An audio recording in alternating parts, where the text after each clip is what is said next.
Good afternoon, I'm Nadia Jani and you're watching A News. Let's see your headlines. The United States and China continue talks on a tariff truce in Stockholm. At least 4 people, including the NYPD officer, are killed in Midtown Manhattan shooting.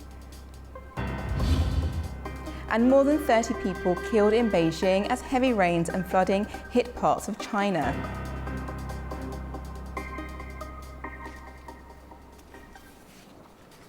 The top U.S. and Chinese economic officials arrived on Tuesday at Rosenbad government offices in Stockholm to resume talks. The teams are conducting their latest bilateral round of trade negotiations after previous rounds in London and Geneva.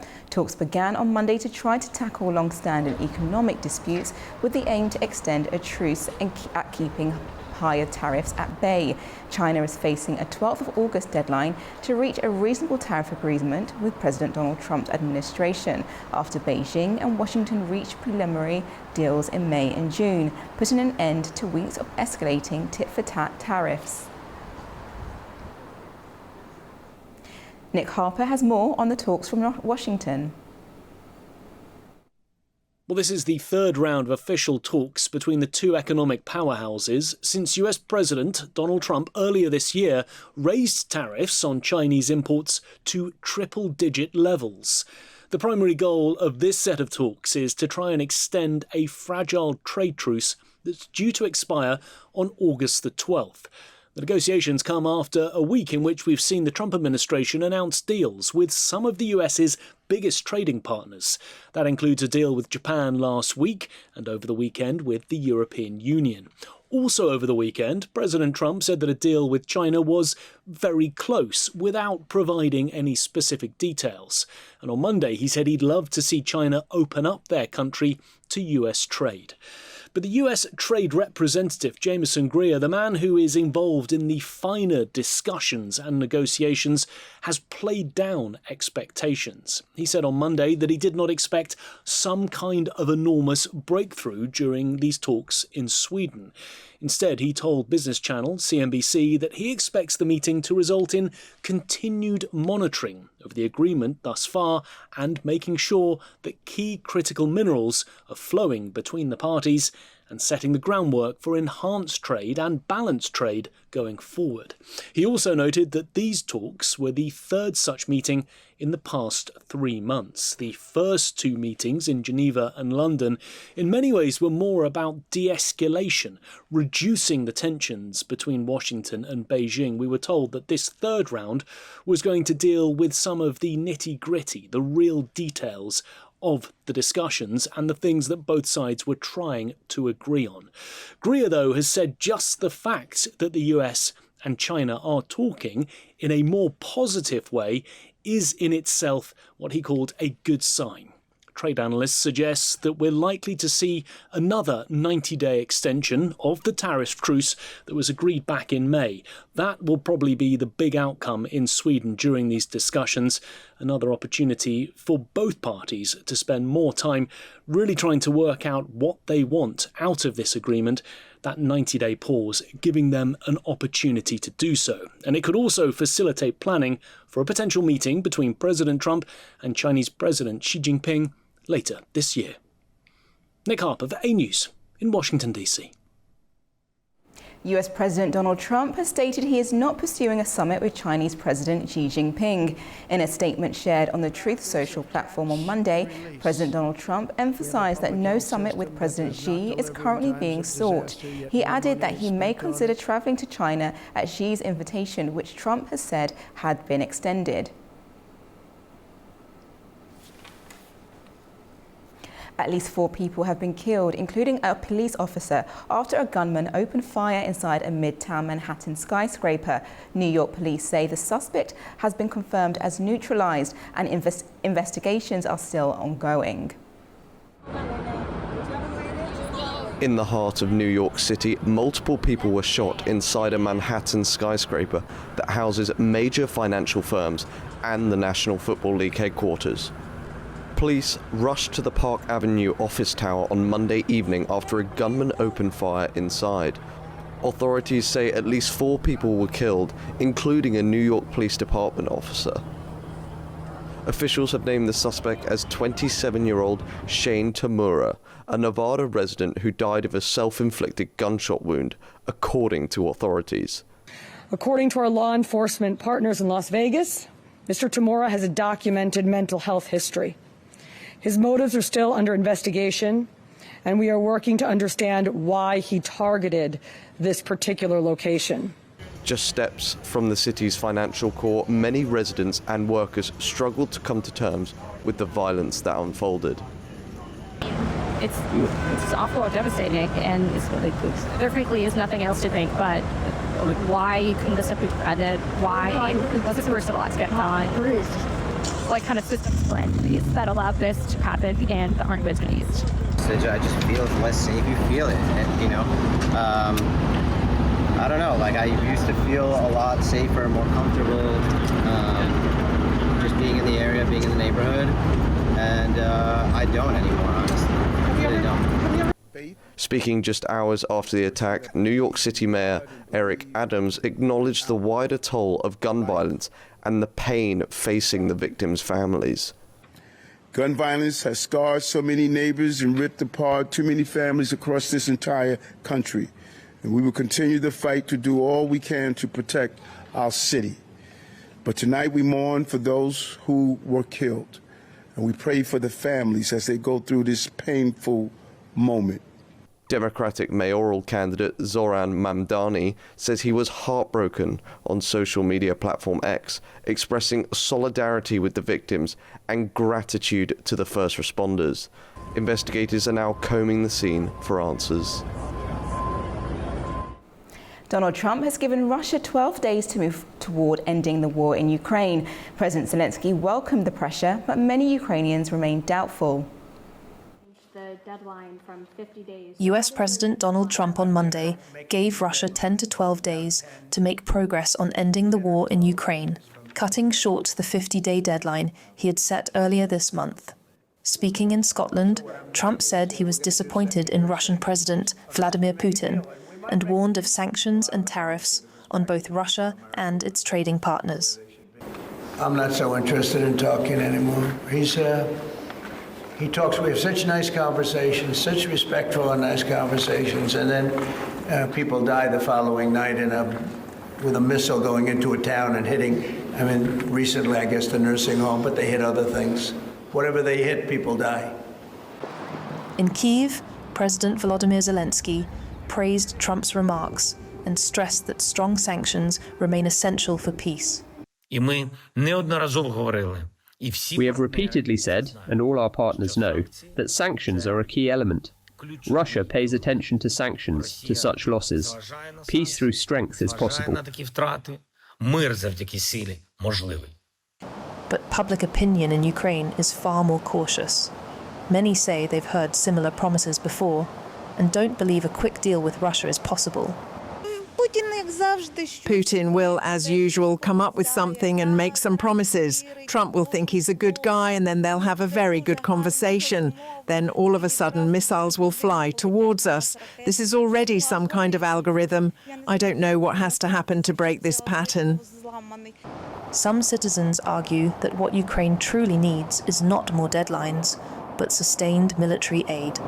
Still, others believe the shortened deadline is a strategic warning to Moscow. Trump intended to reduce the use of force, but Putin is using this time to commit acts of lawlessness. That's why Trump can reduce the deadline to demonstrate that he wants to see peace efforts, not escalation. That's why Trump started decreasing the deadline, to hint to Putin that he is looking for peace and not playing on his side. There was no immediate comment from the Kremlin. US President Donald Trump has contradicted Israeli Prime Minister Benjamin Netanyahu, saying there is real starvation in Gaza. Speaking during a visit to Scotland, Trump said more must be done to deliver food and humanitarian aid. Speaking alongside UK Prime Minister Keir Starmer, Donald Trump said images of hungry children in Gaza show the situation is dire. We're going to set up food centres with no fences or boundaries to ease access, he said, pledging US support for food and sanitation aid. But Israeli Prime Minister Benjamin Netanyahu rejected the claims, insisting there is no starvation in Gaza and vowing to continue the fight against Hamas. I'm now joined by political analyst Lamis Jadid to discuss this more. Hello. Hello, hi. Hi. Thank you for having me. No problem. So my first question is, how significant is Trump's acknowledgement of real starvation, especially given Israel's continued denial of famine in the conditions of Gaza? Yeah, it's an extraordinary recognition of the starvation, but until today it's a refusal of recognize the cause of this starvation, which lays a lot on the American delivery of weapons, in my opinion. So it came, I think, in a time where everybody in the whole international arena, there is a change of mood regarding what's happening in Gaza now, and all the pictures that is arriving to our home daily about starving children. It became unbearable to a point like Trump cannot not recognize it even. So I believe it's the time to make some changes, and I think Trump had sensed and used this time maybe also to validate his position in America first. Yes, and now humanitarian aid is being airdropped to Palestinians, and more humanitarian corridors are being opened. Do you think this is enough and the best way to get food to civilians? You know, I don't think it's the best way because it's dangerous, and it could drop, the aid could drop on people. It could cause also a loss of more deaths among civilians while they are receiving. It's not efficient. But in the meanwhile, I think the best way is just to do it. Just do it. People are starving, and any way will be sufficient for the time being. And then maybe later on we can organize it in a better way, we hope. Definitely. And would you say Trump's comments now is increasing international pressure on Israel to ease restrictions on aid delivery even more? Do you think we'll see more, aid access going into Gaza because of international pressure and what Trump has said? I think we are already witnessing an increase in international pressure regarding the French position, first political position of maybe September recognizing the state of Palestine. Then this also will lay it will give some result on what Trump will say. But I think Mr. Trump also has some kind of, the geopolitical influence of Epstein. And I believe this is a big issue for him. And I think he's trying also to improve his case again. Thank you, Jamas. Thank you for joining us this afternoon. Thank you. French defense company Naval Group is investigating claims of a major cyber attack targeting sensitive data on its nuclear submarines. Hackers say they have already leaked classified files online and are threatening to release more if their demands are not met. French shipbuilding giant Naval Group is investigating a potential cyber attack after hackers claim to have stolen top-secret classified data on the country's nuclear submarines.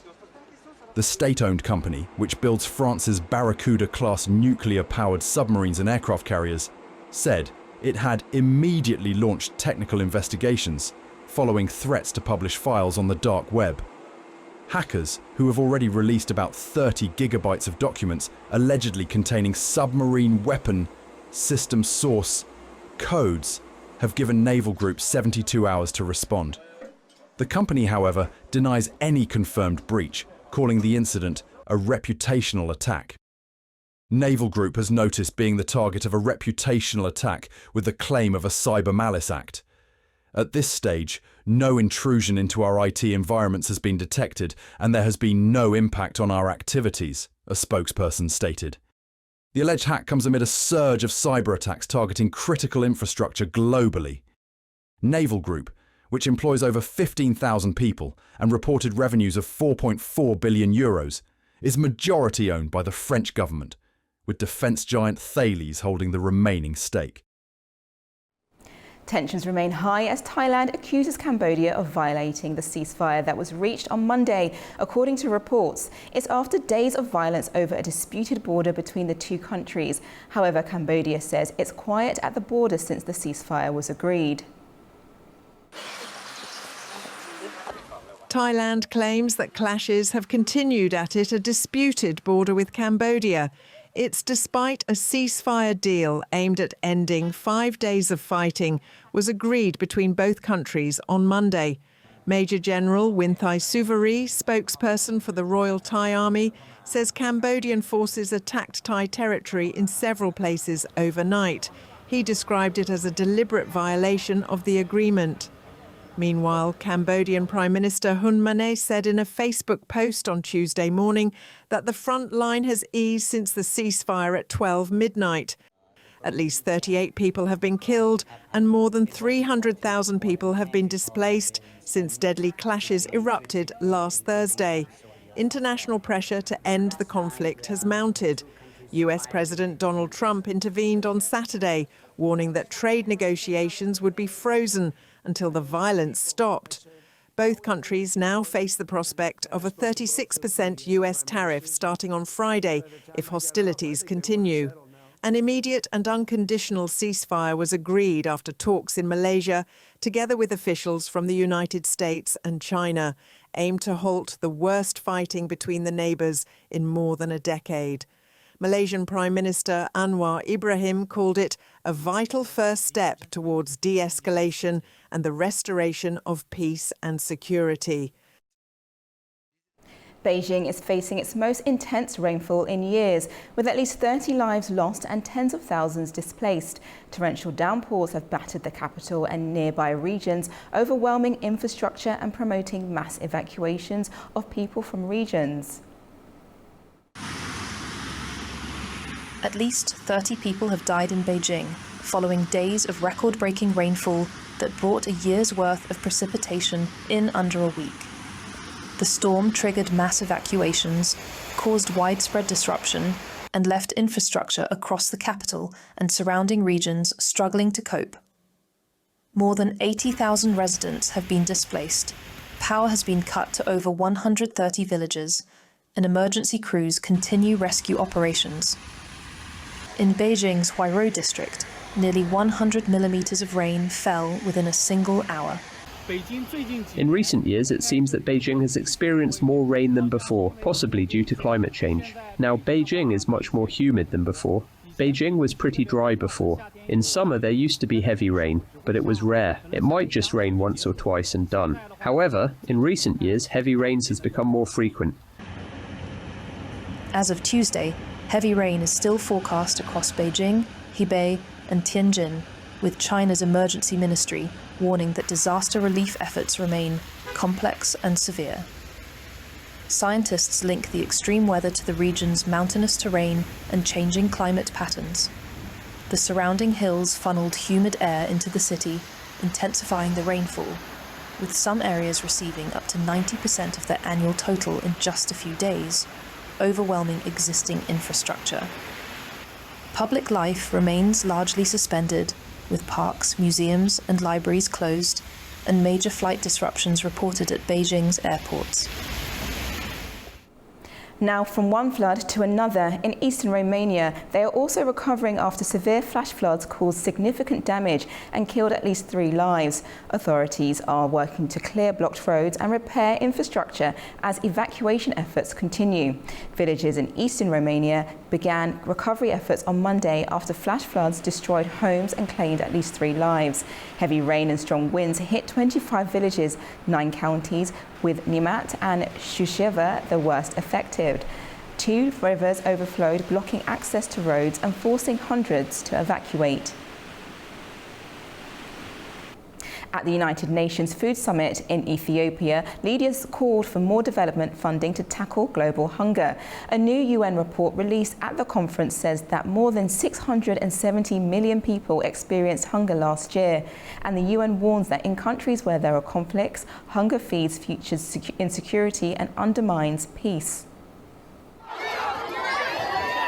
The number of hungry people around the world fell for a third straight year in 2024. However, conflict and climate change threaten progress. That's according to a new United Nations report. It comes as world leaders meet in Ethiopia for the UN Food Summit this week, calling for increased development and finance to address food insecurity. They cited ongoing conflicts, climate shocks, and economic pressures as key drivers of global hunger. And we know very well that when people do not have access to sufficient food or lose the means to produce it, the consequences can be catastrophic. Poverty worsens, conflicts intensify, and communities become more vulnerable to violence, terrorism, or forced migration. Food insecurity is therefore, in its every aspect, a political issue, but not only. It is also, and above all, an economic issue. The report also highlighted that chronic undernourishment dropped to 8.2%. However, the UN says that conditions are worsening in crisis areas. In Africa, more than 307 million people were undernourished last year. Without action, that number could rise to 500,000 by 2030, according to the report. Despite progress, the African continent faces mounting challenges. Yet Africa can feed itself and help feed the world. But this requires, first, development financing. Africa needs predictable concessional finance. Despite modest progress, the UN warns that the data does not fully reflect worsening conditions in Gaza and Sudan.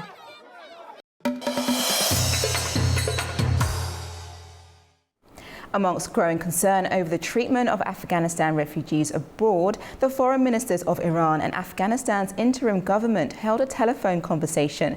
Top of the agenda, the mass deportation of Afghan nationals from Iran and the worsening humanitarian crisis in Gaza. Tamim Bahis has more from Kabul.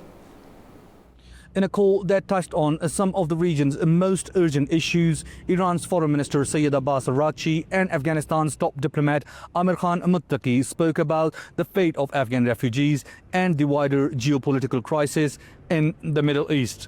Muttaqi described the deportation process of Afghan refugees from Iran as concerning and urged Tehran to ensure any returns are carried out gradually and with dignity. According to Afghanistan's foreign ministry, the Iranian side pledged to address these concerns and respect the rights of those being sent back. The issue of mass deportations has put additional pressure on Afghanistan, already struggling with an internal humanitarian crisis. Thousands of Afghans are being expelled each week, often with little notice or support. The two ministers also exchanged views on other bilateral issues, including border cooperation, Iran's water rights, and expanding consular ties.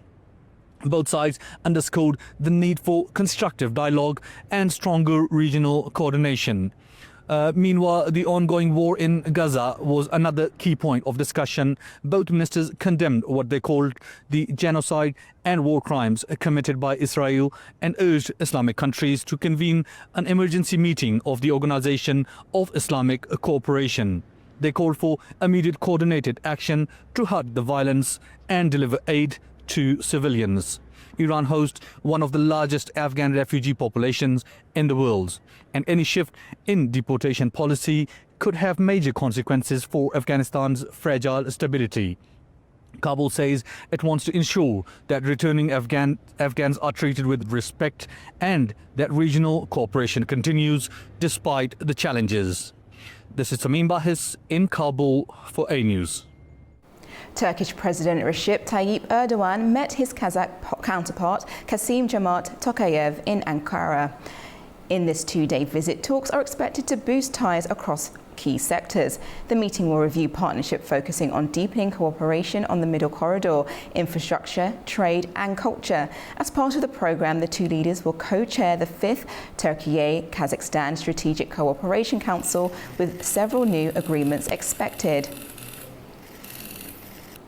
I'm now joined by Nurbulat Nishanbayev, an expert in international relations from the Tehran University in Kazakhstan. Hello. Hello. Hi, my first question is, what message does this warm reception from President Erdogan say about Turkey and Kazakhstan relations? I think both nations have a strategic intention to expand their relations, as you have mentioned, in logistics, in culture and many other fields. One of the important fields, I think, is the logistical aspects. The Turkey and Kazakhstan are recreating the ancestral ideas within the new scope with the field in the economy and many other fields. So therefore, a warm reception from the Ankara, it shows to what extent Kazakhstan and Turkey see themselves as a strategic and brother nations in this context. Okay, and how significant is the visit in terms of strategic and economic cooperation between the two nations? Actually, in this period of time, geopolitics is taking a serious transformation. So in this matter, I think the President Tokaev's visit to Ankara, it shows a great importance. To what extent Kazakhstan multi-vector foreign policy see Turkey as a partner, not only allies in terms of economy, but in terms of many other fields, including culture, investment, many others. So the Turkey is in Middle East, in Europe, as a NATO member, is very important for the Central Asian states. So therefore, the cooperation between the Kazakhstan and Turkey is influenced for the whole region in terms of, as I mentioned, logistics as well as the geostrategic security aspects. And my final question is, what progress can we expect from this summit? Well, I think one of the challenges in the last few years between Kazakhstan and Turkey is the lack of institutionalization of the Turkish state organization. So I think from Azerbaijan and many other member states of the Turkish state organization, they're trying to pay attention to institutionalize, like the European Union, like many other international institutions, this organization, and to accelerate projects in terms of culture, ideology, and the military aspect as well. So therefore, this event, this step will expand further the relations between not only Kazakhstan and Turkey, but within the whole Turkic member organization states in the region. Thank you, Nurbulat Nishanbayev. Ukraine's Naftogaz has signed its first agreement with Soka Energy Ukraine, part of Azerbaijan's state oil company, for the purchase of Azerbaijani natural gas. Naftogaz says a test shipment of gas is being delivered through the Trans-Balkan route along Bulgaria-Romania-Ukraine corridor for the first time. Chief Executive Officer of Naftogaz said that while the initial volume is small, the company calls it a strategically important step toward long-term cooperation and greater energy security. The move is part of a wider regional effort supported by gas operators from Greece to Moldova to offer new supply routes and diversify Europe's energy sources. Turkey is facing record high temperatures after more than 50 degrees Celsius was recorded on Friday. As temperatures spiked to unprecedented levels, residents are struggling to cope and firefighters battle the increasing number of wildfires. Turkey is experiencing one of the most extreme heat waves in its recorded history. On Friday, temperatures hit 50.5 degrees Celsius in the district of Salopi of Sırnak province in the southeastern part of the country, the highest ever recorded. In Adana, already known for its intense summer heat, residents say this year feels unlike anything they've faced before, forcing many to find ways to escape the warming conditions. The heat is suffocating. What can we think about in this heat? I mean, everyone's desperate to leave Adana and escape. As you can see, everywhere is deserted. Unfortunately, that is the way it is. We prepare before heading outside, and we're trying to get back as soon as we finish our work. Were we just not understanding when we were kids? We didn't know how hot it was. But now we're older, we feel even more intense heat. The climate has changed too. Yes, these fires are affecting the atmosphere even more, giving us even hotter temperatures. Across the country, the intensity has triggered dozens of deadly wildfires, which has forced thousands of people leave their homes, and firefighters have had to battle the flames from spreading.